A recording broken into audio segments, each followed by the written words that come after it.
伫双十国庆过后，根据台南市生态保育协会统计，乌云腊杯飞来台南7个客家庭所在过冬，已经有450只，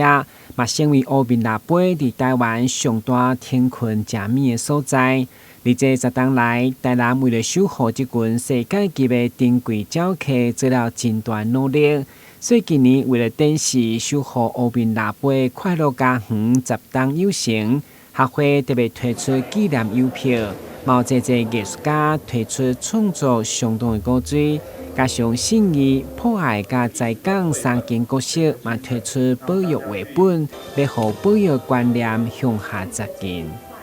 伊是要继续来推展咱的保育落实咱的保育教育吼，一方面是要展现咱10年推展的成果吼。按每当安尼乌云腊杯是一当比一当更较济吼。目前为止，咱今年